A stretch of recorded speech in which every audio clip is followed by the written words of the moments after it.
Hello friends, स्वागत है हमारे यूट्यूब चैनल में। आज आपको इस वीडियो के माध्यम से त्रिभुज का क्षेत्रफल निकालना सिखाएंगे। किसी भी त्रिभुज का क्षेत्रफल कैसे निकाला जाता है, वो भी सबसे आसान भाषा में, एकदम जीरो लेवल से। अगर आपको त्रिभुज का क्षेत्रफल निकालना नहीं आता है तो इस वीडियो के लास्ट तक जरूर देखिएगा। तो हम दो क्वेश्चन लिए हैं, इन्हीं दो क्वेश्चन के माध्यम से आपको बताएंगे कि त्रिभुज का क्षेत्रफल कैसे निकाला जाता है, वो भी सबसे आसान भाषा में। तो सबसे पहले जान लेते हैं कि त्रिभुज की परिभाषा क्या होती है, त्रिभुज का डेफिनेशन क्या होता है। त्रिभुज को परिभाषा होता है, त्रिभुज को सबसे पहले इंग्लिश में बोलते हैं ट्रायंगल यानी त्रिभुज, ठीक। तो इनका परिभाषा होता है तीन प्रतिच्छेदित रेखाओं द्वारा बनाई गई एक बंद आकृति यानी क्लोज फिगर को हम क्या बोलते हैं, त्रिभुज बोलते हैं। तो ये क्या है, हमारा तीन भुजा है, एक भुजा ये है, दूसरी भुजा ये है, तीसरी भुजा है। इससे जो बंद आकृति यानी लिखा है यहाँ पर ना बंद आकृति, इससे जो बंद आकृति प्राप्त होगी उसे हम बोलेंगे त्रिभुज। त्रिभुज की एक मध्य रेखा से हम लंब डाल देंगे तो इसे बोलेंगे लंब या इसको ऊंचाई बोलेंगे। तो आधार है बीसी को हम नीचे वाले सिरा को हमेशा आधार बोलते हैं, क्योंकि कोई चीज़ हमें आधार पे खड़ा होता है तो जो इस पे ऊपर जो सिरा है इसको ऊंचाई या लंब बोलेंगे। निचले वाले सिरा को हमेशा क्या बोलते हैं, आधार यानी बेस बोलते हैं। तो आधार को इंग्लिश में बोलते हैं बेस, लंब को इंग्लिश में बोलते हैं परपेंडिकुलर और ऊंचाई को इंग्लिश में बोलते हैं हाइट, ठीक। दूसरा त्रिभुज है, ये समकोण त्रिभुज है। तो नीचे वाले सिरा को हमेशा आपको बेस मानना है यानी आधार मानना है। कर्ण को हमेशा हाइपोटेनस यानी कर्ण को इंग्लिश में बोलते हैं हाइपोटेनस और लंब को परपेंडिकुलर इंग्लिश में बोलते हैं। अगर ये लंब की लंबाई पता हो और आधार की लंबाई पता हो तो उस त्रिभुज का क्षेत्रफल कैसे निकालेंगे, उसके लिए फार्मूला है हमारा त्रिभुज का क्षेत्रफल बराबर 1/2 गुणे आधार गुणे लंब। इसी फार्मूले पे हम क्या करेंगे, त्रिभुज का क्षेत्रफल निकालेंगे। चलिए अब क्वेश्चन को सॉल्व करते हैं। तो हमारा पहला क्वेश्चन है, इसमें क्या दिया है, आधार की लंबाई दे दी है, कितना आपका 6 सेंटीमीटर।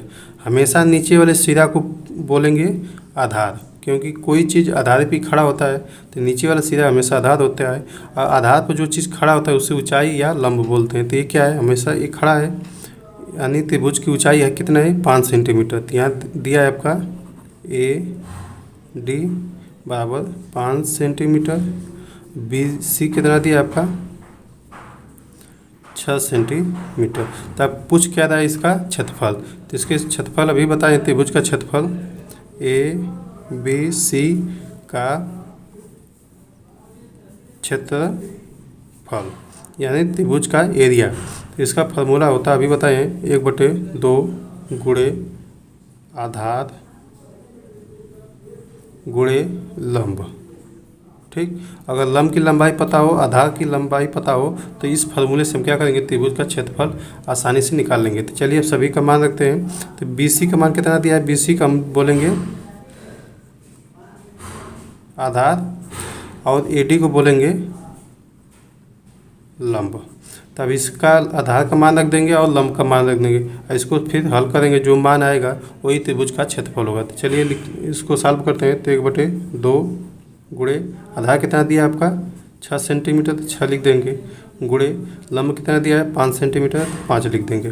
फिर क्या करेंगे, जो संख्या कटती है उसको काट देंगे। तो क्या है, ये अंश में 6 है, हर 2 में हर है, तो क्या अंश में हर कट जाएगा, तो 3 बार में कट जाएगा, 3 दूना के 6 हो जाएगा। अब जो बची संख्या उसको आपस में गुणा कर देंगे। तो क्या बची ऊपर 3 गुणे 5, एक का कोई मतलब नहीं होता गुणा करना। तो ये हो जाएगा कितना, 5 तिहाई 15। अब इसका यूनिट यानी मात्रक क्या होगा, तो यहाँ सेंटीमीटर दिया है तो यहाँ सेंटीमीटर लिखेंगे। और एरिया पूछा है तो एरिया हमेशा स्क्वायर में होता है, यही इसका क्या होगा आंसर होगा। अब दूसरा क्वेश्चन है, दूसरा क्वेश्चन में दिया है आपका बेस यानी BC कितना दिया है आपका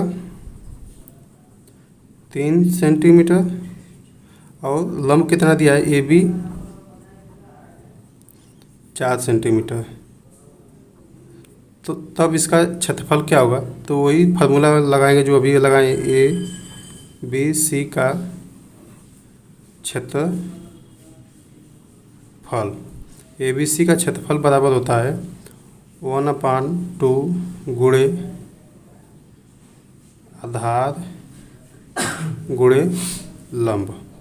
ठीक, तब आधार का मान रख देंगे और लंब का मान रख देंगे, तो नीचे से लिखेंगे बराबर 1/2 गुणे आधार का मान कितना दिया है यानी BC का मान कितना है 3 सेंटीमीटर, तो यहाँ 3 लिख देंगे, गुणे लंब के मान कितना दिया है आपका 4 सेंटीमीटर, तो यहाँ 4 लगा देंगे। तो ये क्या है, जो 2 से कट जाएगा ये 2 बार में, तो 2 लिख देंगे। अब वो जो बची हुई संख्या उसको क्या करेंगे, आपस में गुणा कर देंगे। तो बची क्या संख्या है 1 गुणे 3 गुणे 2, यानी सभी को आपस में गुणा करेंगे तो कितना आ जाएगा आपका 6 सेंटीमीटर है यहाँ पर, तो यहाँ लिखेंगे सेंटीमीटर स्क्वायर। ठीक, ये मात्रक लगाना आपको बहुत ज़रूरी है, नहीं तो आंसर गलत हो जाएगा। यही इसका एरिया आएगा 6 सेंटीमीटर इस त्रिभुज का। आई होप वीडियो पसंद आई हो तो लाइक कर दीजिएगा, चैनल पर नए हो तो चैनल को प्लीज़ सब्सक्राइब कर लीजिएगा।